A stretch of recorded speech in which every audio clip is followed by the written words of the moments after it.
leaving our time now. We're leaving our time now. We are going to a time that's slower than ours, or faster than ours. It's upon our time, or below our time, or in our time, or around our time.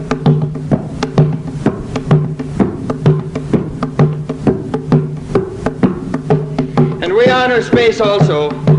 We honor the four directions: east, west, north, south. And we honor the fifth direction, which is inside us, inside our bodies tonight. Once upon a time, there was a king and a queen, and they lived in a castle. But near the castle there was a forest. In the old days there was always a forest near the castle. But this was a little unusual in that whoever went into that forest never came back. 30 hunters went out one day and they didn't come back. Later, about 25 hunters went. They didn't come back. About 40 hunters were sent after them and they didn't come back either. So what happened was they simply let that part of the forest be. You know, right? Lots of other forests, huh? No one entered that one anymore. And this went on for a long time. No one entered that forest anymore. Only occasionally a hawk or an eagle flew over it. Only occasionally a hawk or an eagle flew over it. So that was the situation, remained that way a long time. And one day something changed. A young hunter came and he said, "Is there anything around here that one really shouldn't do?"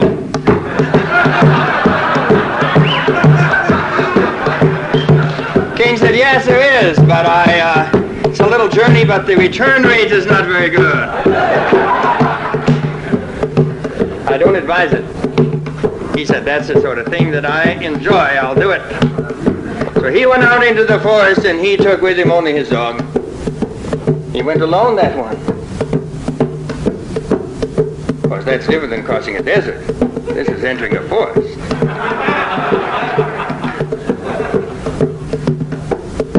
So he went into the forest, and when he'd got in a while, they passed a pond, and a hand came up out of the pond and grabbed the dog and pulled him down. So the young hunter didn't go all hysterical. He said, "This must be the place."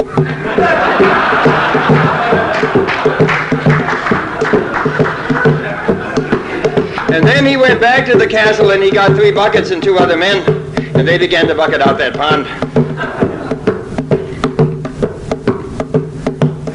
That is slow work.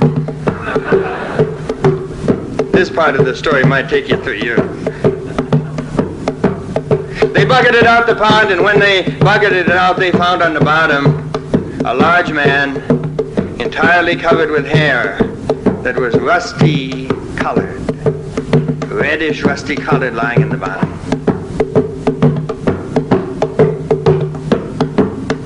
Well, we don't like that sort of person.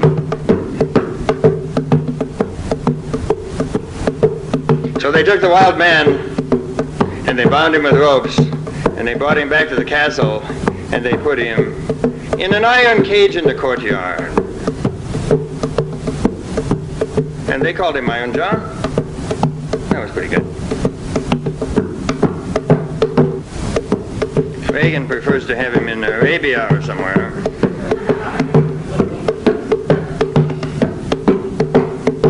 So now we come to the next part of the story. It turns out there's an 8-year-old boy in that castle. One day the 8-year-old boy was playing with his golden ball. The golden ball stands in the way for that wonderful unity that we had before we went to school. before male and female were split, before up and down were split, before we got ashamed of ourselves. But children think they'll never lose that ball, you know. They throw it up in the air and catch it. Remember the girl playing by the frog pond? And the frog king. This ball rolled into the wild man's cage. And the boy said, "Could I have my golden ball back, please?" The wild man said, "Yes, if you let me out of my cage." What did the boy say? He didn't even answer. He ran away. What we told all our lives, do not let the wild man out of the cage.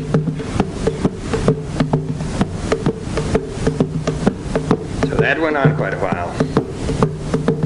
A day in a fairy story is like 5 years, maybe 10. So the boy came back. In our time, he might be 23 now. And he says to the wild man, "Can I have my golden ball back?" Wild man said, "Yes, if you let me out of the cage." He's already buying a car and a house. How can he do it? No way. No way. No way. Doesn't even answer. But the grief on the male's face gets deeper.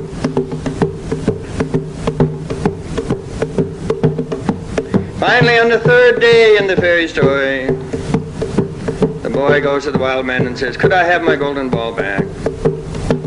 The wild man says, "Yes, if you let me out of my cage." Wonderful thing happens.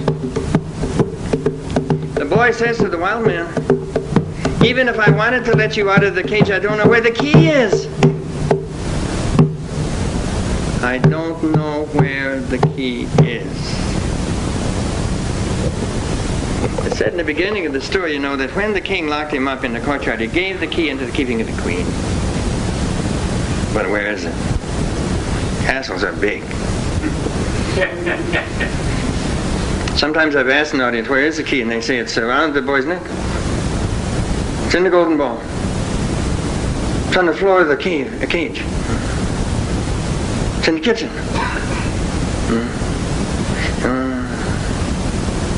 Well, in the photograph album.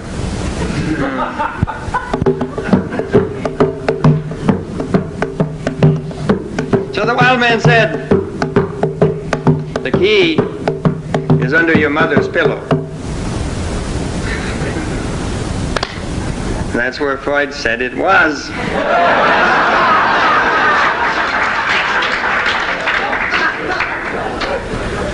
It's under your mother's pillow. In that soft, warm place there. Near where she makes love with her husband. So possibly there's a little Oedipal longing there. Also, your mother raised you to be a nice boy. That's the same thing as saying the key to the wild man is under your mother's pillow.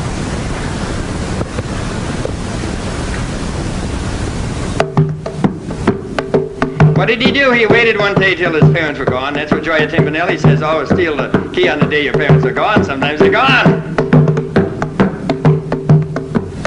So he took the key and he brought it over to the cage and he opened it. But you know, a funny thing happened. Don't know how it happened, but he got a wound on his finger that day. Maybe he'd been with his mother so much he didn't realize how hard iron is. Or maybe it hadn't been open for a while. He got a little wound on his finger that you're going to notice in the next part of the story. And the wild man walked out and started going away back to his forest. And the boy did something wonderful again. He spoke a second time to the wild man and he said, "Wait! If my parents come home and you are out of your cage, they will beat me."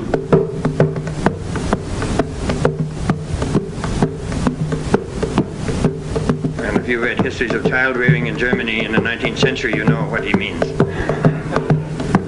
If the wild man is out of the cage when my parents come home, they will beat me. The wild man said, that's good thinking. You're right about that. So I think I better take you with me. And he put him up on his shoulder and took him off to the forest. And that's the end of the first section of the story. We'll talk about it a bit when I end the next section. But what you just saw is a group of male initiators taking off the young boy. What you just saw is a clean break with the mother. Clean. Which is what was required in all ancient initiation ceremonies, which they still perform to this day in places like New Guinea. The boy is left with his mother until he's between 8 and 12. Then men come in with spears one night and take him. And he doesn't sin. Among the Hopis, he doesn't see his mother for a year and a half to this day.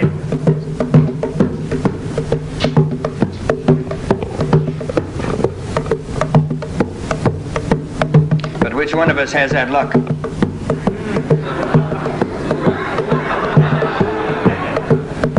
Nobody. Some do. Some will get a strong male mentor who will help them move away from both the father and the mother. But for most of us, it's just a refrigerator forever. Hi, Mom. How are you? Are you ready to go on to the second part now? Well, they went to the wild man's place in the forest. And you must know, if you were your great-great-great-great-great-great-great-grandfather, you'd know this very well, and your great-great-great-great-great-great-great-grandmother. All through the Middle Ages, they knew very well that there's a spring at the center of the forest. A holy spring, guarded by the wild man, sometimes by the wild man and the wild woman together. It's related to the Irish holy springs. So the man took him there. When they got up in the morning, he said, now, I want you to understand you'll never see your father and mother again. Turned out not to be true in this case, but it's important that you leave that feeling anyway. You'll never see your father and your mother again. But don't worry. I will take care of you. Then he brought him over to the edge of the holy spring, and in it there was golden snakes and golden fish. And he said, I want you to guard this pond and not let anything fall in. Can you do that? Oh, yes, sure, I'm good. I'm going away. Don't let anything fall in the pond or touch the water. Oh, I won't. Well, what do you think happened? He sat by the pond, and he did pretty well in the morning. But you know, about 2 o'clock, our consciousness gets a little low. And his finger hurt. You remember the finger? And the story says, automatically, mechanically, it says, without thinking, he put his finger into the water, and suddenly the tip of it turned gold. Tip of it turned gold, and he pulled it out. When the wild man came home, he said to him, you let something fall into the water. I felt it this afternoon about 3 o'clock. Let's see it.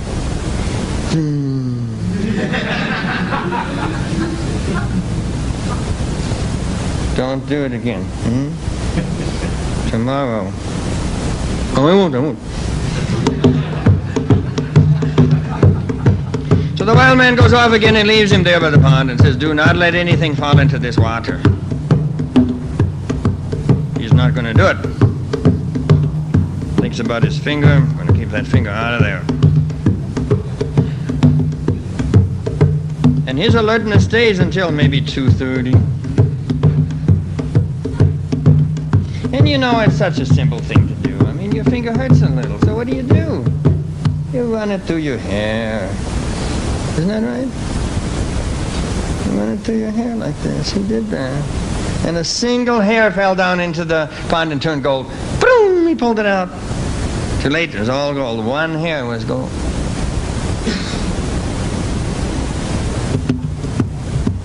When the wild man, he came home, he said, I felt something about 3 o'clock this afternoon. Go into the pond, let's see it. Now listen. One more time. You understand each of these could take 5-10 years, these little stages? One more time. This day is so beautiful. Incredible. So, he's determined now. So he keeps his hand behind his back all day. He stands by the pond looking. And then maybe it was 3 or 4, I don't know when. He was standing like this and he looked down and he saw his own face in the water. That's kind of a wonderful moment. What's the use of looking at other people's faces? He looked down, he saw his own face in the water. And then what he did was, he leaned over more and more. You know why? Because he wanted to look into his own eyes. Looking into other people's eyes is wonderful. It'll last you about 34 years. Then eventually you want to look into your own eyes. And so he leaned over farther and farther so that he could look into his own eyes. And when he was down just like this, all the hair fell down over his shoulders into the water, and the whole head of hair turned gold. His whole head of hair turned gold. And what he did was, he bound it in a bandana immediately and tied it up. He bound it in a bandana and he tied it up. And when the wild man came home, he said,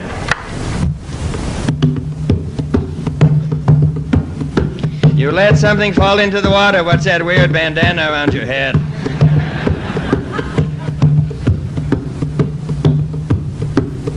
The wild man said, keep the bandana on.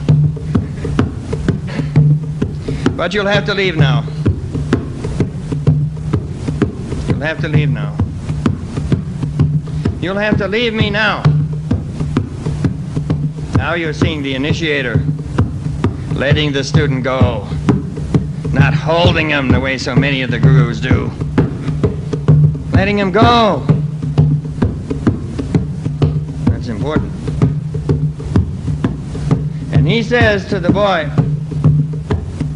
I'm sending you out into the world because now you know a lot about gold, but you know nothing about poverty. Beautiful, huh? You know a lot about gold now.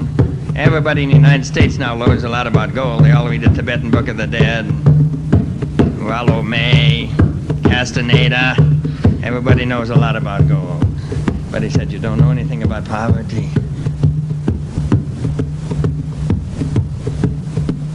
That's outward poverty, I think, and inward too.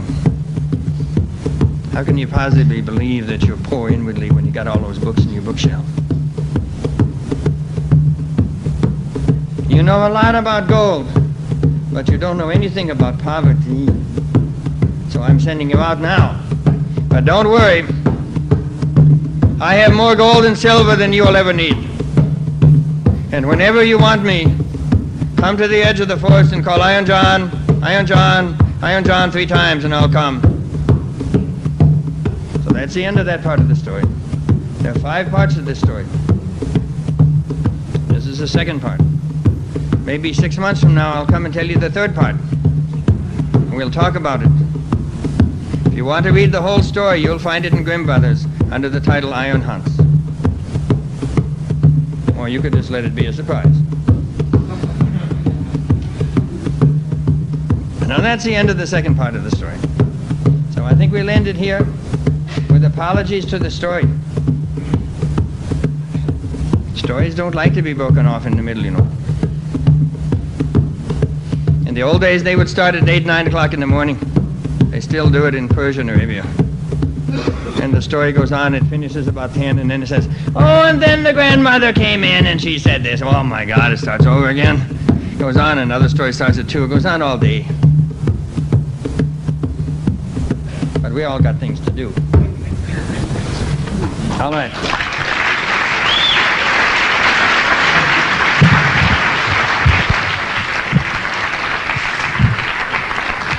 So, I don't think we'll go in much into the first half. I gave you a few hints of the way I look at that first half. That first section. And I think the most important detail, I think, in it is stealing the key from under the mother's pillow, isn't it? How to do that? What does that mean? I told the men this week that I gave this story once out in Whidbey Island near Seattle. And there's about 700 people there, and there's a young man sitting over here. And he spoke up at this point, and he said, Robert, do you think it's necessary to steal it? I mean, don't you think that we could make some kind of cooperative arrangement with the mother? Sort of go and say, you know, Mom, that's the way the people, primitive people do it, you know. They they never steal anything. They always have endless meetings of the commune, you know. So he said that. He said, don't you think, why do we have to steal it? Couldn't we just make an arrangement? And I saw the souls of every woman in that room lift up out of her chair and go over and try to kill him. He could feel the movement. Because a man like that is very dangerous to women. And it was late in the afternoon, and I was out of my mind anyway. And so I was, you know, you finally can answer questions. And I said, go ahead, live off women the rest of your life if you want to do it. I noticed he looked a little pale. And then someone told me later, the woman sitting next to him, he had been living off the last 4 years. So living off women is the same thing as not stealing the key, isn't it? You sort of transfer it over. So things like this cut pretty deep. Well, so, and then the gorgeous detail of being carried off by the boy, carried off by the wild man. Isn't that lovely? Lovely. You're also seeing the priest of Dionysius take a young boy, the priest of Apollo. In Greek times, when you wanted to go in a certain way, there were 6, 7, or 8 fully developed males.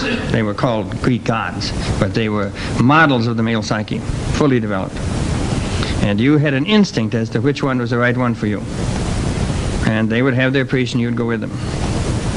Sometimes you might go with Dionysius for a while, and then after 8, 9 years, you might go with Apollo. And the women also. Women might go with Aphrodite. It was dangerous to stay with Aphrodite very long. They might move over to Athene then, which is a goddess of tremendous consciousness. And if a woman wasn't with Demeter in heavy earth stuff in the beginning, she might move up to Aphrodite. So that's the way they live. That's not the way we live. We just stagger from one McDonald's to the next.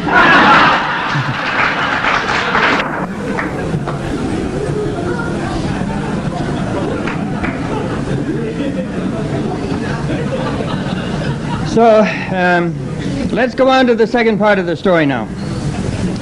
This situation in which he brings the boy to the pond and leaves him there and says, don't let anything fall in the water. And why is there a wound, and why is the wound in the finger? Well, I remember telling this story, and I said to the audience, so why is there a wound here? And the woman said, whenever you're doing something serious and important, there's always a wound involved. You can't escape out of your old habits without a wound. You hear what you're saying? There's going to be a wound. Whatever you do, that's a movement. There's going to be a wound. So I think that's right. So, what is the wound? Well, as I mentioned, releasing the wild man is really the same thing as starting to be a mother's boy. And you have to give up that admiration you got from your mother. And the male ego is very weak, really, in many ways. And it loves that admiration from the mother. Oh, you're the best. You're so wonderful. Your father's a creep, but you're wonderful.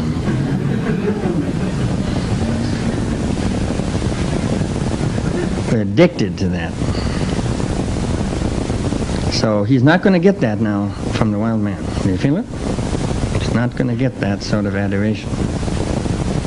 So there's a wound there in doing that. And then, you know, there's very strange things involved. For example, Achilles was wounded exactly in the place his mother held him when she dipped him in to become immortal. She was holding him by one tendon and one leg, and she dipped him in, and that's the only place that didn't touch. And that's where they later killed him. Can you feel the connection there? That's called the Achilles tendon to this day. So our mothers wanted to make us immortal. It didn't work, though.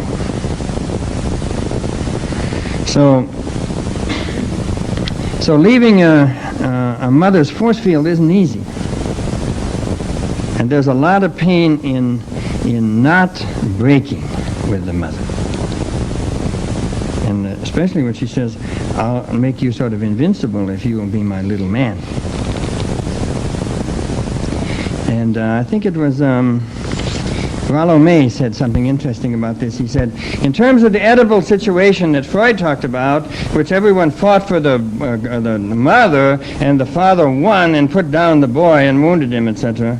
Rollo May said, today's problem is the son wins the mother from his passive or absent father, and then he doesn't know what to do with it. How do you like that one? That's what happens in every single household run by a mother, a single mother. The boy effectively wins the mother from the absent father. And then I can guarantee you, he does not want her. Because in the boy, there's tremendous sexual attraction between the son and the mother immediately, even in the cradle, because they're opposite sexes. You understand that, how that goes. Oftentimes the boy has an erection while the mother is changing the diapers early on. She pretends not to notice that too much, but it's there. And and sometimes the mother will actually come have an orgasm while she's nursing the boy or the girl. So that's pretty heavy stuff, don't you think so? And I say to the men, it was rather forward of you. You weren't even sort of distant with your mother. You sucked her breasts. That was pretty heavy stuff. What you did there. We don't forget it either. Never. So,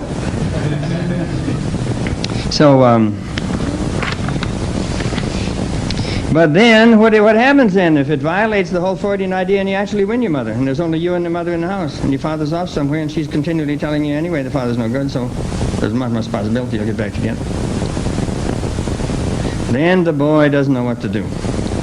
My own opinion is that the situation we have in the United States now, in which young males in high school are getting uglier and uglier when they come into the kitchen. And this is an ugliness put on the body so they won't appear so attractive to their mothers. And they'll talk ugly too. Talk ugly to the mother. And some mothers say, he's so cute when he does that. What do you think he does? He doesn't know what to do because it's all unconscious anyway. It's not in consciousness. He doesn't know why he's talking ugly. The mother doesn't know why these things are continuing in this way. Okay. Anyway, let's return to our story. This is not going to happen to this boy. With the help of initiated males, in this case represented by the wild man, he escapes from the edible trap, and he absconds with the key, and he says, toodaloo, adios. It's a good, clean break. So the boy succeeds in passing through a process that's really interrupted now.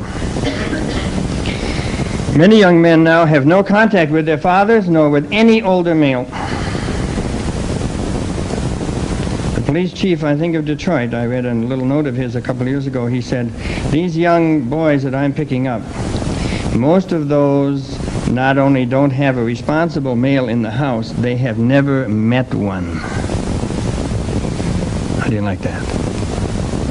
They have never met one. And males are a little different than women in many ways, but one way I think, though I can't speak firmly on it, is that it seems that girls grow up into women by certain natural processes that go on in their bodies, but a boy doesn't become a man without a model. That's a very depressing idea. Needs a model. Well, all right. So let's continue then. We're going to still talk about this wound.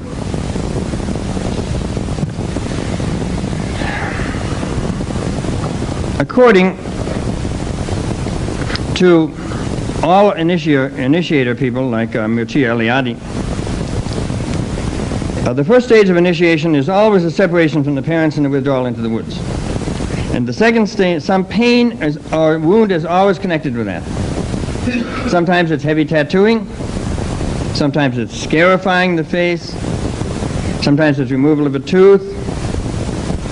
For example, among the Australian Aborigines, it goes like this. They get the young boys lined up, and then they start to talk to them about Daramwala.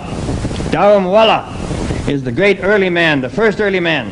And the boys are, wow, you see, the old males don't allow the boys to hear anything of this while they're with their mothers.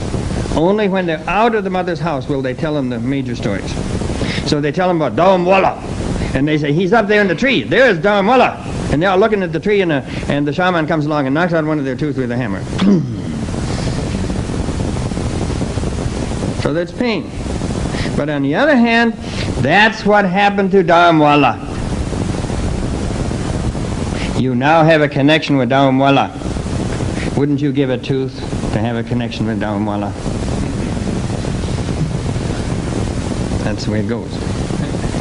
That always the initiation has this pain, and it is not done in cruelty.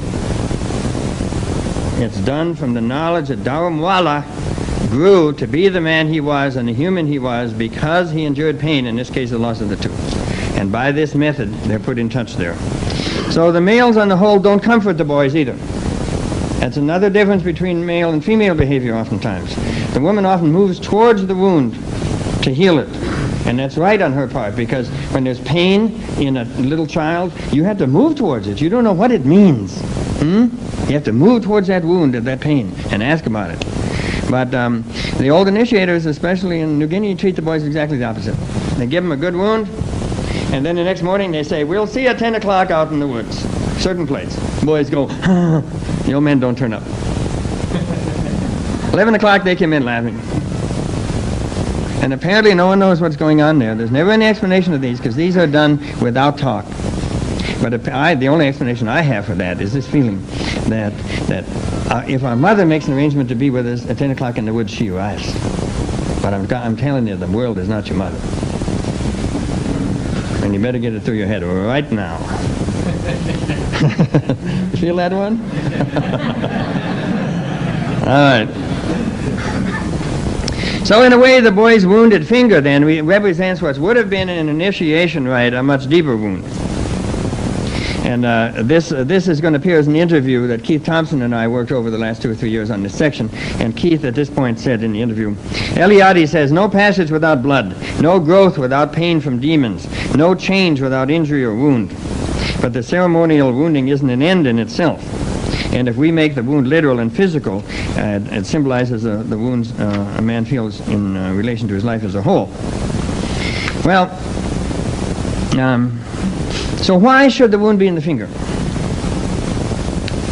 Well, James Hillman is brilliant on this point. He's the most brilliant psychologist in the United States now. He's living in Connecticut. And he has, you're laughing, but I always say if you give a recommendation, why not go all the way? Why fool around? So, and Hillman is the second generation of the Jungians. He and Marie-Louise von Franz are both geniuses. They're the second generation of the Jungian people. Hillman has written a lot about this. He describes how the young male in our culture, partly because of the lack of initiation from the older males, oftentimes becomes a flying boy. He starts to fly and ascend. Ascending is his thing. He goes into ashrams, flies. He doesn't commit himself to a marriage or a job, but he's a flyer. You understand what I mean? Do you feel this? This flying boy. And there's about a third to a half of the males in the country are flying boys now. Peter Pan is an example, perfect one for that. What is that other one called? The Saint-Exupéry, The Little Prince? He was terrified of a snake under the ground. Snakes are under the ground. These people don't like that ground and that underground. There's always women in it, underneath it. So if you have an affair with a woman, you leave her as soon as you can, within 3 months. And so there's a lot of wounding going on from... These young males are not only negative. This is a spiritual energy the young males have. Can I put it another way? There's a spiritual energy that the young males have. Now that energy is supposed to have been lived by the old men of the culture. Then the young boys would have been free to commit themselves or do whatever they wanted, but the old males are not living it. In our culture, the old males are refusing to live the spirit. The result is that the young males have to live it. It's like it's got to be lived. In that thing in Australia, those old males are living the spirit every day. What does it say with the Australian Aborigine? Something like 62% of his time is taken up with mythology. And that means he's dealing with the old spirit material all the time. That leaves the young men free to do as they do, but not in our culture, because we're forcing the young men to be spiritual in that way and to ascend and fly. Not all of them, of course. Some of them don't do it. There are two kinds of males. There's the plodders and there's the flyers. And this is primarily about the flyer here. So, why is it that the finger or the foot? Hillman has mentioned that in these men given to spiritual soaring, oftentimes the wound appears on the finger or the foot, at one of the extremities, because he is far out. Do you know that phrase, far out? That's a phrase by this soaring male. Far out, man, far out. And that's where he is. He's not living in the center here. He's living out here. Out here is where he's living. And I was a puer completely for 35 years. I'm still a puer. One's a puer, that's called a puer aeternus, the flying boy. Once a flying boy, always a flying boy. But still you get a little closer to your center. But just a few years ago, I was acting very flighty one day, and I took a circular saw at my cabin and almost sawed right through the end of one of my fingers. As soon as I did it, choom, I knew exactly what had happened. Another friend, Terry, went to, he was in Aikido school in Japan for 10 years with a great Aikido master, and then he made a sudden decision to marry a woman, not knowing her very well, and the next day he broke his finger so badly it's never gotten straight. And Philoctetes had a wound in the foot. Oedipus, you know what that means? Swollen foot. So again, this whole tradition of wounds in the young male in the finger or the foot. Go on. All right, let's keep going. So therefore, we're going to talk about the wound. This wound in the finger, then, not only stands for the initiation wound it's given, but it stands for all the wounds we have. So I'm going to list a few wounds now. I said to Keith, give me a few wounds. And he said something like this. Being ignored by your father amounts to a wound. Does it? Being ignored by your father amounts to a wound. And I want you to feel how much more how deeper that wound has been since the Industrial Revolution. Because in the Industrial Revolution, the men were sent away from the house. Mothers and daughters still stayed in the house up until very recently, but the males of the fathers were sent out. And a lot of these males, especially in an area like New York where the long commuting, come home, they see their son 10 minutes a day. We're genetically programmed to see our father many hours a day. And we could take it if he would be with us 2 to 3 hours a day, but 10 minutes, we're not genetically programmed for that. You understand what I'm saying? Before the Industrial Revolution, we were with our father all the time, in the day and through the seasons. And occasionally, you'd get a little, a little trouble would happen and one of you would kill the other, but it wasn't serious. The seriousness is in the remoteness. That's what's serious. So, also, being doted on as a favorite by your mother often involves wounding your father, and he'll wound you back. It's going to happen. There's no question about it. And when a man acts as if he's morally or spiritually superior to his father, that results in the wound they both feel. The way that's put in a great African fairy story, which we told there at the conference last week, is that it's as if you're hunting with your father and he kills a rat. But you want a gazelle. You want big things. Your father's only a machinist. That's like having a rat. So what you do is throw away the rat and you wait for the gazelle, but the gazelle doesn't come. And your father says to you, "Where's the rat?" And you say, "I threw it away."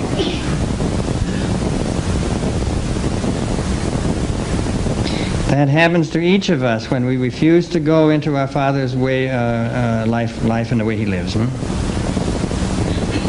My father was a farmer, and in a way, that was the rat that he caught. And I said, I didn't do wrong, but I want you to feel the wound that's in him from that. So most of the males in this room have wounded their father in that way. Whether the father's a barber, a businessman, whatever, always there's that longing that your son will do what you did and therefore sort of justify the sacrifices that you have made and the deprivation of your life. And then the son says, "Nope, no way." Then it says in the story, your father gets enraged and he takes an action and hits you. That doesn't happen visibly, but it happens invisibly. Do you feel what we're talking about with this wound? You cannot wound anyone without them wounding you back. So I think that's a heavy wound. We all suffer that wound. It's a big wound. Accepting insults is another wound. Separatist feminists go around saying, all men are child molesters, all men are rapists. If you accept those insults, you've taken a big wound in right here. And I advise you not to do that. Thank you very much.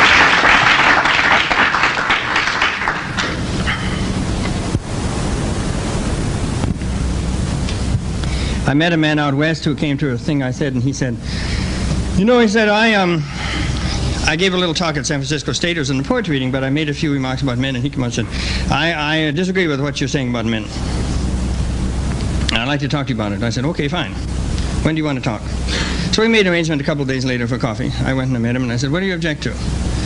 He said, I object to your talking about the wild man as too positive an image. Too positive. I said, what do you do? He says, I run the men's group in Berkeley. And he says, every man that we get in there, first of all, we make him agree that he's responsible for every rape in the world and every violence done against women. Before we let him go on. I said, well, I asked him what his background was. And his background was in feminist groups. So I said to him, but there's a strange thing here. Because when women begin a group, they do not begin by undermining the confidence of the woman.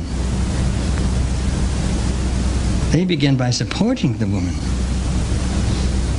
If you're really following them, how come you went so far off this time?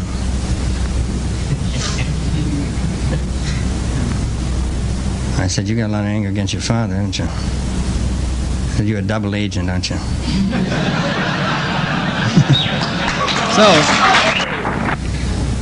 So that most of the violence comes from men that's true. That there are rapes is true. All of that is true. And that women are fighting in this country, that's all true. At the same time, when you accept it as an insult, all men are rapists, that's a wound you're accepting yourself. You're just taking it in. And I think a lot of young males have been wounded in that way in the last 15 years. It results in that loss of self-esteem, which is what happens with every wound. When a young man goes to Vietnam because his country tells him to, and he gets there and he finds out that everybody's been lying to him, that's a wound. That's a deep wound. I feel a lot of compassion for the Vietnam veterans. They believed. I'll tell you, here's a wound, for example. As a woman that I know, I met this man in San Francisco, and he was introduced to me as a Vietnam veteran, and I said to him, how do you feel about that? He said, I'm very angry. I said, what happened? Well, he said, I'll tell you one thing that happened. He says, I'm a Catholic kid from Pennsylvania. When I went in the Army, I believed some of the things that the church had told me about human dignity and respect for women. And we got over there and they said, if it's got slanty forehead, kill it. Everything's a gook, kill it. He said, after we did that for 30 days, violating all those things we felt about human dignity, you know what they'd do? The older men would send us to whorehouses in Thailand. And he said, I still had some feeling for women. And he said, I've lost that. And I'm very angry about it. It's not coming back. You feel that? There's a wound for you. Done by those stupid older men who stayed in Saigon and thought that what young men wanted was whorehouses in Thailand after they'd been killing people. So, that's a wound. Not being able to enter the job force is another wound. Feeling yourself weaker than other men amounts to a wound. You know that one? So there's a very interesting thing. When we had a mother conference this year, we had men and women together. It's called the Conference on the Great Mother, and I've been running it for 10 years. And then about 3 years ago, the men and the women started to meet separately for a day or so. Someone told this story a little bit. I think it was David. And so we met together this year out in California. The men met together for a couple of days, and the women met together for a couple of days. Then we came back together, and we all mixed again, and it was lovely. And then it was about the 6th day or so, we were out on the beach. So the men went by themselves off on the beach and talked about what had happened since the men's group were coming. Two things were very interesting. First of all the unity between the men had disappeared as soon as the women were there. And because the men were all flirting with the women. And the interesting thing was that every male there felt that some other male was more attractive to the woman. It just went right up the ladder until everyone turned to the most handsome one and said, you get them all. They all want you. And he said, what are you talking about? He's the one. They like him. I know that. And everyone was stunned that everyone has another male to whom he feels inferior, huh? That is wild. Second thing that was terrifically interesting was that the men were perfectly willing to break up their unity for the sake of flirting with women. It's all gone 2 hours after we got back in. So that was very interesting. So that's an issue in that whole thing. And sometimes, and I said to them, well, in real life, if you're sleeping with another man's wife, don't tell me you're interested in the men's group. You just violated and harmed another male. Don't tell me you're interested in males. I don't believe it at all. Isn't that what we do? So it's interesting how serious the friendship and loyalties of men are, and how little we are really conscious of what we lose by letting it off. And this whole business of feeling, I'll tell you this little story. I stuck it in the interview at this point because I went out to visit a group in Marshall, Minnesota, and a men's group had just started there. So we went and sat around on the floor. Finally, I mentioned that whenever I was in high school, if anyone asked me a question, I automatically lied. Because I wanted to be more like the basketball players. I'd try to give some half-assed macho answer, So I'd be more like the basketball players. And oh, wow, that sank in. And everyone went back to their high school. Oh, no. And then finally, there was a lapse of 5 minutes, and finally one man said, I wonder if there ever was a basketball player. That was very nice. Well, so we're still talking about the wound. One of the great books about the wound is Parsifal, done in the Middle Ages. And there's a very interesting thing. There's a procession to the Grail Castle, and Parsifal goes in, he's there, and they have a tremendous procession come by, and on it there's a lance with blood running down the tip. A wonderful symbol of male suffering. But Parsifal does not say what is the meaning of this suffering. He doesn't say anything. And because he didn't say anything, the whole Grail Castle disappears. And he wakes up outside with his horse the next morning. Can you feel that one? When we feel suffering in ourselves or in other men, we don't say, what's the meaning of this? We don't mention it.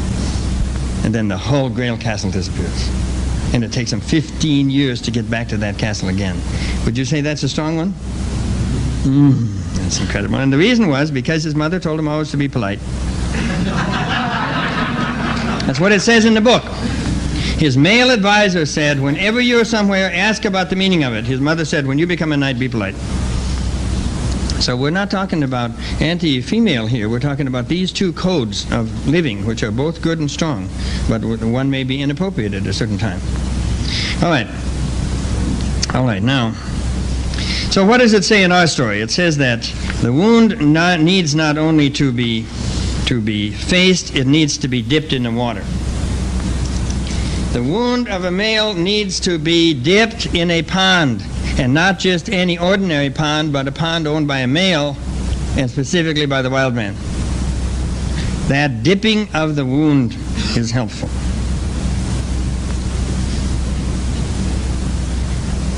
Therapy, in a way, is dipping of the wound. It's a way of putting your finger down into that for an hour. If you got a good therapy man, therapy woman, provide moistness for you to put your finger in. So there's many ways that we can learn to dip our wound, but males in the United States usually don't dip their wound. They ignore it. You can say a macho is a person who's ignoring his wound completely, whereas a wild man is one very conscious of the wound. So, now I want to say one other thing here. We're still talking about the wound. Are you okay? Are you exhausted? Yeah. No? Okay, let's go. One of the problems here is that the men in our culture are paying more attention to the woman's wound than to their own. Yes.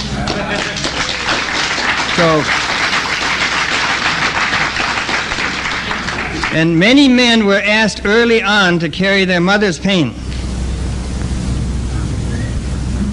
This is particularly so in single family places, single parent ones.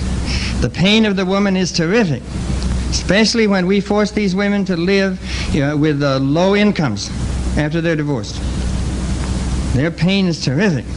And the son is there, and he himself wants to carry that pain. Sometimes people say, you are the little man in the house now. Well, we know what that means. That means we have to be a hero and we have to carry this pain. There's no other older male there to carry it, so we have to carry it. Do you understand how that prepares us for carrying your pain? So there's a wonderful man, a good man out in California named Carl Faber, and he's been giving lectures in Los Angeles every month, every year or so on the sexual wars. And I heard one of his tapes, and I'll tell you what he said in it. He mentioned that he described trying for 10 or 15 years to carry the pain of the women he lived with, and or at least be completely open to the depth of it. He found out that he couldn't do it. For example, the two of them would begin to talk about male oppression about 10 in the evening, and she would want to solve this issue of 2,000 years by 2:30 that morning. So after 4 hours of attack and defense, Carl said, I'd be so weak, I didn't know what I was doing anymore. So he said, I'd be so exhausted, I'd agree to anything. And if she pointed out any act I'd taken as perfect evidence of male oppression, I'd agree never to do it again. But I really wasn't all there. She'd sense that, and that'd make her still more enraged. Besides, a month later, I'd forget, and she'd say, you're still the same pig you always were. And it's very funny with Carl because one of the things he mentions in there is that a lot of the pain of women is caused in a way by these people in coal mines that put holes in and demand on looking through the holes when the women were coal miners are taking showers. You know that thing that happened down south a while ago? Now the woman never gets to confront those guys. Instead, it's people like Carl that get it, who would never look through a hole in the coal mine shower. But the women will choose a sensitive one to lay it on. And that's perfectly human. It's a natural thing to do. So oftentimes in our culture in the last 15 years, the male spends more time in carrying the woman's pain than he does in carrying his own. And the Rambo male conceals his pain through murder and heroic battles.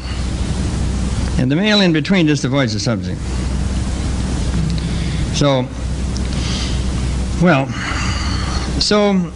This story says that the pain is best healed in the force field of the wild man. And through the whole Middle Ages, there was a tremendous tales of the wild man and his... Evane is a story that Joe Campbell often talks about this. So the implication of it is that no woman can heal a man's pain. And the man is mistaken to ask for that. Sometimes a man thinks that facing the pain is synonymous with whining and whimpering. Isn't that right? It's a start, anyway. So we notice that when a man begins to feel his pain and his wound, he'll sense that men don't want to hear about that pain. And that's sometimes true. And he'll move towards a woman we sense will talk about it, will listen, and that's usually true. So the problem is that if you talk about your pain only with a woman, you are associating your feeling with a feminine mode of feeling. It all gets stuck over there. Do you understand what I'm saying? I believe there are two modes of feeling: the female mode of feeling, which is a marvelous mode, and the male mode, which is a marvelous mode. But in little houses, whenever we got wounded in school, fell off something, we went to our mother. So she always responded with that female mode of feeling. Our father wasn't there. And so the difficulty, I think, for men is, after years of going to women for this kind of thing, we can often project our feeling entirely on the woman and assume that she's much wiser in feeling and all that than we are. And we never bring it to a man. In fact, the way it's going now, oftentimes the man carries the pain and the feeling for a woman, and sometimes the woman now is carrying the aggression for him. How's that for a relationship? How long do you think that'll last? The woman carries the aggression for both of them. You know, she's saying, let's get around this, let's do this, I'm not standing on this stuff, get to the... And he says, well, you just have to take into account he had a hard childhood, the man says.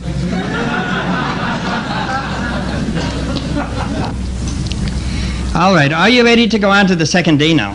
I wanted to hold you there on the first day to think about the wound a little bit. Are we settled with the wound? Are you depressed enough?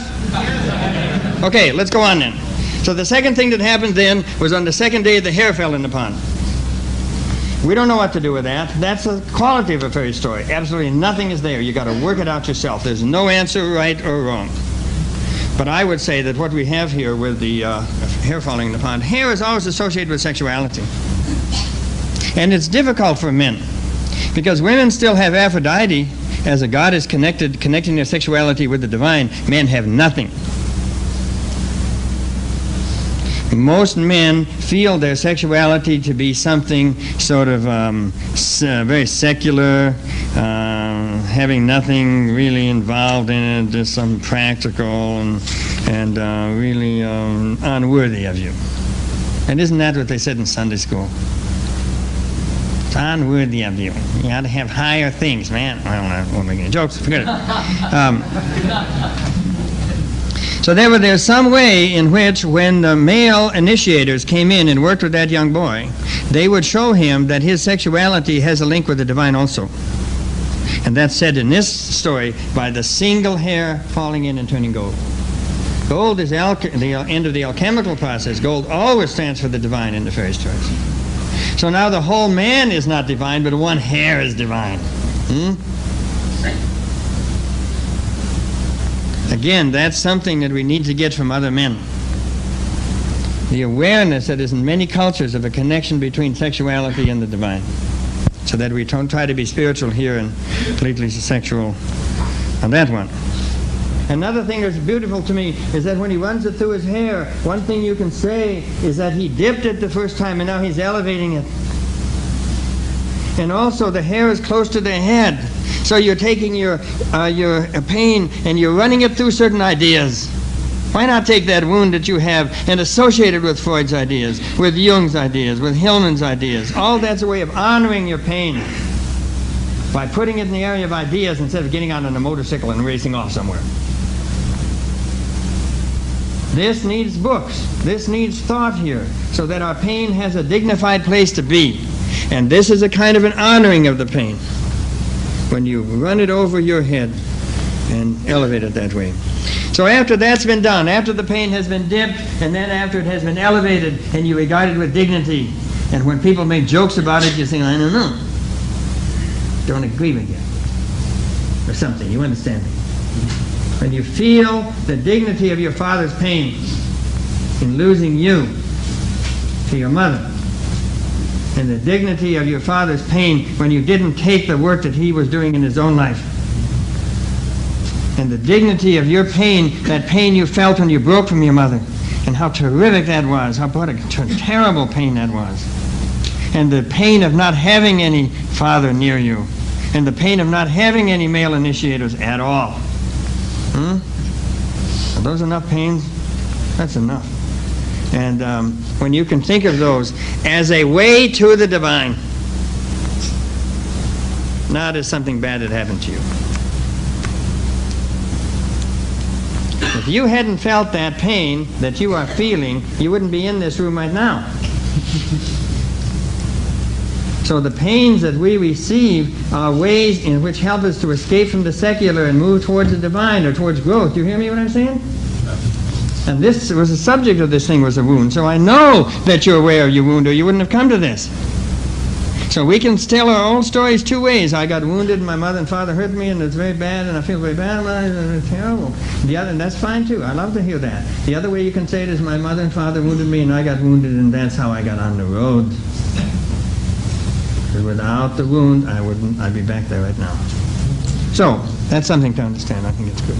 Third thing, after the dipping and the elevating, then it's possible to begin looking into your own eyes. There are certain moments in the life of a human being in which that person decides to look at his parents as they really are, not blaming them or praising them, just looking at the family situation as it is, as it was. That's called looking into your own eyes. And there's a lot of grief in that. But you're looking at something out there and you're looking at something inside at the same time. So those are marvelous times when you can come to that. And I remember Michio Kushi said, "Oh, I'm so shocked when I come to America. Everybody hates our parents." And I said, No, in Japan we don't hate our parents the way you do here. What we do, we think that we came down from infinity, counterclockwise. And we came down like this, and our mother gave a place in her womb for this to come here. Now we came out. Without her, so we're very grateful to her, because she accepted this counterclockwise thing. And then it's our job to move out of here and back to infinity. And he said, we do this one pretty well, this one we don't do so well.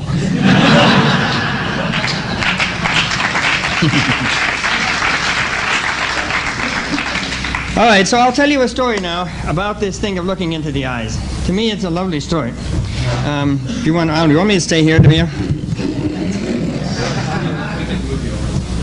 Maybe I'll turn this. I like to be getting nearer people a little bit. Sideways. All right. When Keith and I were doing this interview the first time around, Keith is about 20 years younger than I am, originally from Indiana, went to California, and this is the story he told me. I said, we started talking about this business of not breaking from the mother, and he said, man, that's like the story of my life. And he said, my father left the family when I was about 12, so I stayed with my mother, and I was brought up by my mother. I was brought up by women. And he said in high school I had wonderful women friends. And after I got out of high school, I met some feminists there, and they taught me tremendous things. And I learned most of what I learned from women, and they were wonderful women and still are.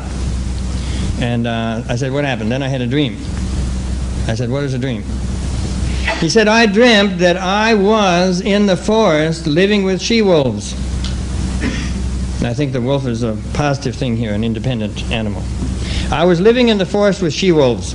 We ran together in packs, very coordinated. And one day they all went down to the river. And they bent down to look at their faces in the water. And I looked, but where my face should have been, there was nothing at all.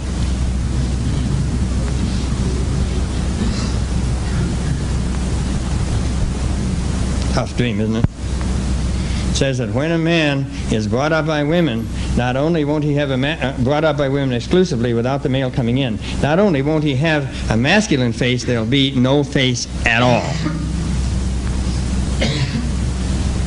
So I said to him, what'd you do, Keith? He said, well, the strangest thing was, I started to think more about my father. And I wrote to my father in Indiana, and when I went home for Christmas, I said to my mother, I'm going over and spend the night with Dad tonight. And she didn't object. Women understand this, most of them. I went over and spent the night with Dad and came back. And then a strange thing happened. He came out. I said, when you come to San Francisco, come and see me. He said, okay. I got closer to my father. And then I ran the marathon in San Francisco. And when I came off the marathon, my father was standing there. And and he praised me. I had the feeling it was the first time in his life that he had praised me. And it meant a tremendous amount to me. And I said, what happened then? Then that winter I had my first friendships with men. I had 2 friendships, really deep ones with men that year. So I thought, that's really terrifically interesting, the whole sequence. First of all, you're brought up by women and with women exclusively. You don't see your face at all.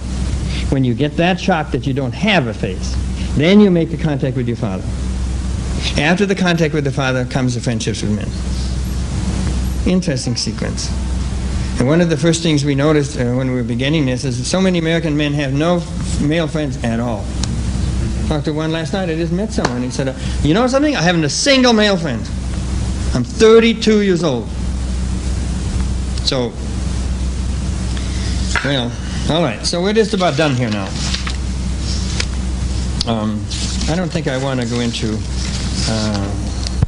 we can spend a lot of time thinking about hair and its relation to Samson and all of those things. And that's all very interesting. And... but it'll be midnight, you know, so I think we'll just let that go. Keith said an interesting thing here. He said, you know, well, he said when he was with Germaine Greer and Susan Brownmiller and Phyllis Chesler, he studied those works in college classes. It depicted the man I didn't want to be, but it gave no hint of what a positive male might be. That's important. A man wrote to Keith after our first article came out, and he said, I've signed up for a class at Indiana University on male things. Keith wrote back and says, wonderful. He went to the class. All of the books in the class are written by women. Turned out it was run by a woman. And Keith wrote, said, what'd you do? He said, I dropped out and took a course in woodworking.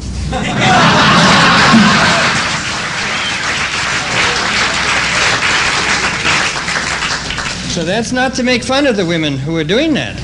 It's just to say, you know, if you were a woman and you went to a class and all the books in it had been written by men and there was a male running it, what would you do? But women seem to think this is not unusual. They think we're so stupid we can't run our own classes. Can't dress ourselves. Can't dress ourselves. Yes, that's right. That's quite true. This business of putting your feeling onto the women's side, it's so interesting because I'll go, for example, my wife is very savvy in this and sort of wonderful in this, but still I will go into Juster's or somewhere. I'm going to buy a couple of ties, right? So I look at these ties and then I say to her, I kind of like them. And I say to her, which one do you like? And she says, I like that one. And immediately the other one fades. Boom. And I see, wow, I can see this one glowing here. How come I never noticed that before? So did you see a man just transfer his own feeling stuff over to a woman and accept that? And my eyes actually changed. I do wallpaper, man. You should see us with wallpaper. So, all right, so let's go on then to this little business here, just to stay with that, of looking into the water. So this man did the opposite thing that Keith did. When this one who had gone through the initiation with the wild man looked into the water, he saw his own face. He not only saw a masculine face, he saw his own face. And then he bent down farther to look into the eyes. And Antonio Machado, who's a great poet, wrote a couple of poems. I'll read you 4-line ones. The eyes you're looking for, listen now. The eyes you see yourself in are eyes because they see you.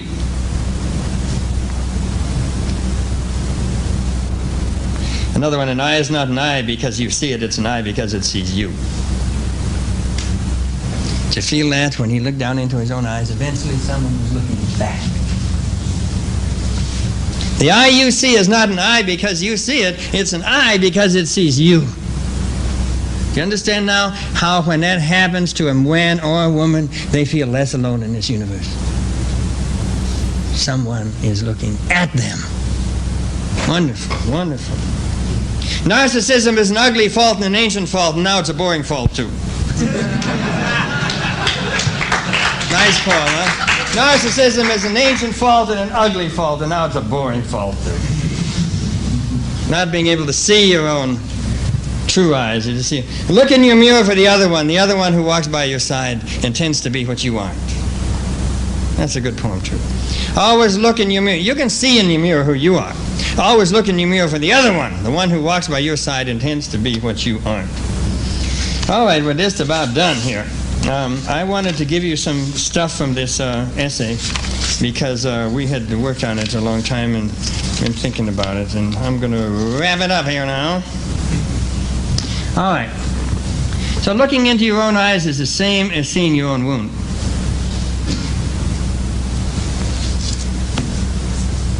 The thing to do is, instead of arguing about what masculinity is or about what macho is, to try to carry your own wound.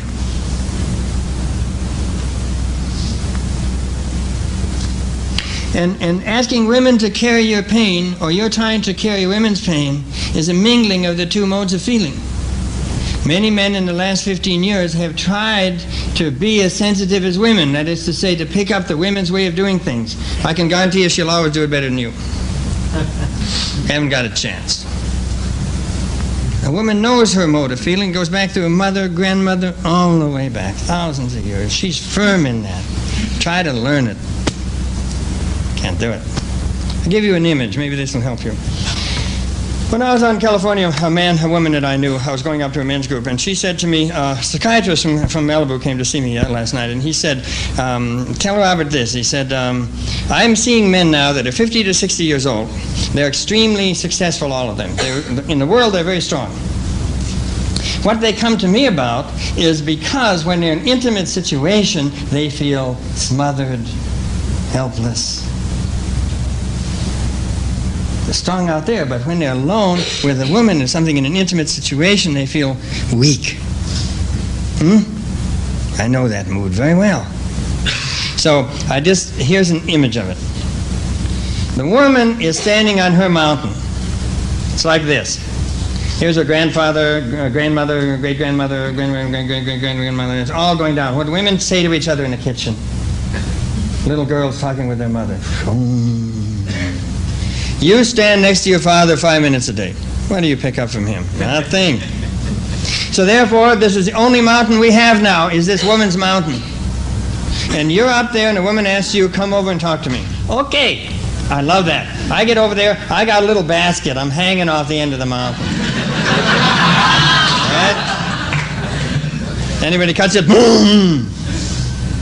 So naturally we're frightened in the presence of women. That enormous material they have of intimacy there, and we have no advice from our father or anyone else how to deal with that. Am I saying anything to you?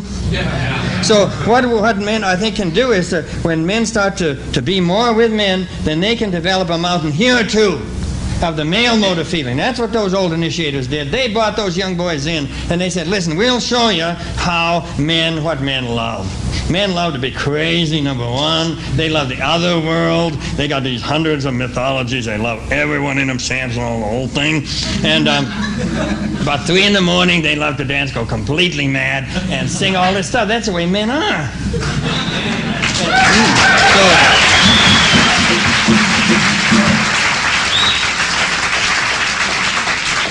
So, with that, you get a sense of being able to build a male mountain, and they don't abut each other. They go right through. You understand how I mean? The bases would intersect. It would go through each other fine. And then she's on her mountain, and you're on yours. And she says something, and you say something, and she says something, and you say something. You're not in a basket about to fall off. That's my last metaphor. I hope you like it.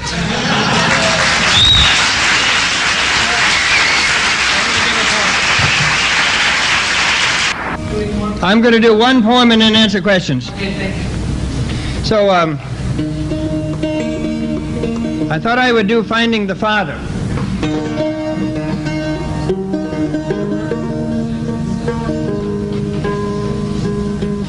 This body offers to carry us for nothing, as the ocean carries logs. So on some days,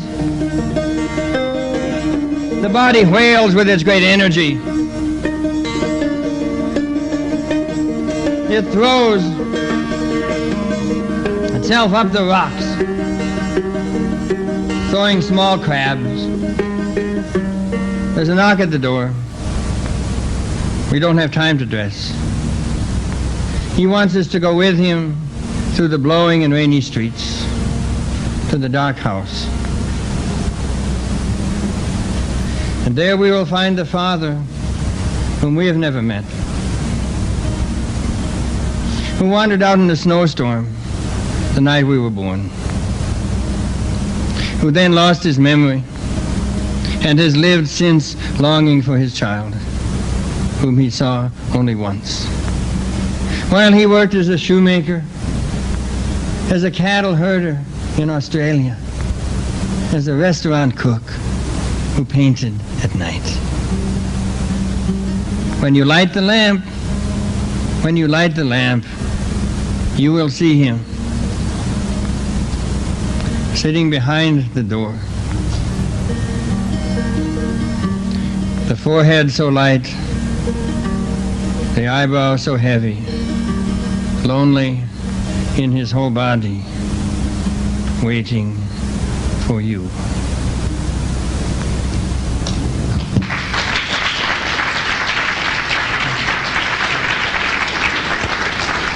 All right, now, what kind of questions would you like to ask? Yes, please. I would like to know if you'd be willing to give us a brief explanation about what the third day means to you with the full head of hair turning to gold. Brief, thank you. Good question. The feeling, I think, is that when your finger turns gold, if your finger turns gold, you're going to ask yourself, when was the first time in your life you ever felt that the tip of your finger was gold? I asked that, a man said, the first time I painted a good painting, I knew the end of my finger was gold. Another man said, the first time I made love, I knew the end of my finger was gold. So there's those moments in us when we feel there's something special and terrific. And then the single hair seems to be that issue of maybe your sexuality, realizing something good in that, male sexuality. Then the third time is when that whole head of hair turns gold and there's a feeling that there's something powerful and strong and even divine in you, something capable of that. And of course what the story says is must be bound up immediately. One of the themes we didn't get into here, which we get into very strongly in the next section of the story, is that if you have artistic ability, if you have soul ability, that's like having a head of hair that's gold, and you must hide it. You must not show it yet. Our culture is completely off on that. So they want artists to have an exhibition in New York when they're 23. That's called showing your gold, not binding it up. And the gold should be held until you're 38 or 39. Whitman held his until he was exactly 39. I think Wallace Stevens published his first book 42. William Stafford 43 before he published his first book. You understand what I'm saying? And the interesting thing, just to go on with that's the issue. That's how he first becomes aware of it and binds it up, you see. And of course did he do anything wrong in these 3 days? No way. It's just put that way, you know. If you want someone to put something in the pond, you tell them not to. Boom! That always works. Yes, who else, please? Yes, please. What's going on with a number of women are choosing to have children with no husband in mind, no spouse in mind. What's going on? What's kind of the dynamic going on there? I'd say that's called ignorance. I mean, that's what the Buddhists say. The trouble with the world is not sin, but ignorance. And the idea of those are sperm stealers. It's another way to look at them. They're sperm stealers. They steal sperm and then use it and produce a child with no father. And the idea of trying to bring up a young male with no father, I think, is just as crazy as Star Wars by Reagan. And I feel very strongly about that. I think these women are way off base, huh? Is vengeance involved in some way? It could be, and also a terrific desire to control. In some ways, a lot of these women wanted to control their fathers and couldn't do it. And now if they get a young male in there, they can control him completely. I don't look on it as a happy thing, those kind of marriages and those kind of childhoods. Yes. I don't have a clear formulation for this question, but I'm curious about how you'd fit an anti-war perspective in here. I would like to hope that someday we can transcend some sort of human characteristic or tendency toward war, if that's a fair characterization. And how can tying backwards into the way primitive cultures do things help us do that? Well, I don't know. It's a big question, but I did a lot of work in the anti-war movement in the Vietnam War, and I don't feel it's contradictory here. One of the ways to say that, I think, is that Keith here was talking about the difference between the wild man and the savage man. The savage man is the one who's hiding his wound, who then inflicts it on others. You're talking about a lot of Pentagon people right there. And the more the man goes into his wound, the less likely he is to inflict it on others. He's living in here, in his wound. And I also have the feeling, which I mentioned in the little flyer here, that the deeper the male goes into his grief and his wound, the deeper his spontaneity is. And if anything was off in the Vietnam War, it was a total lack of spontaneity. We just couldn't react. The Pentagon couldn't react, when something happened. Does that help at all? Yeah. Thank you, please. The point I just listened to a couple of times about finding the father, really I wonder if that isn't a different activity than sort of recovering the eternal boy, or growing up the eternal boy. I was talking about finding the father. I was talking more in this area of being separated from your father and he's lost. And one of the old traditions is this one. You will never get a clear picture of your father from your mother, because the father and the mother are competing for your affection. You mustn't expect it. And I'll tell you a story that moved me very much on that. A friend of mine, I got to be about 35 or 6, and I saw him, and he said, tell you what happened to me. I'd been separated from my father for over 10 years after he left, 10, 15 years. And I began to realize the truth of what you were saying. He hadn't heard me say it. He'd come to that conclusion himself. So I said, what happened? He said, I flew out to Seattle. I knew my father's address. I flew out to Seattle. I went and I knocked on the door. My father answered the door, and I said to him, I want to say something to you. I want you to understand that I don't accept anymore my mother's view of you. I said, what did he do? He said, he burst into tears, and he said, now I can die. That's called finding the father. Yes, please. That whole business with incest, not only sexual abuse, but incest, destroying the family. There's two types. There's the overt, which is what everybody's talking about, and then there's what you've been talking about right along, which is the covert. Yep. And that's what we are not doing. Many of us males are victims of the covert incest with our mother because our father wasn't there. Yep. And we didn't ever steal the key. So people say to me, what is the function of a father? One of the major functions of a father is to come between your mother and your son and say, enough! That's it! And it has to be understood as your function, because in our culture that's just tremendous, that psychic incest going on there. There's no one that can move in there except the father.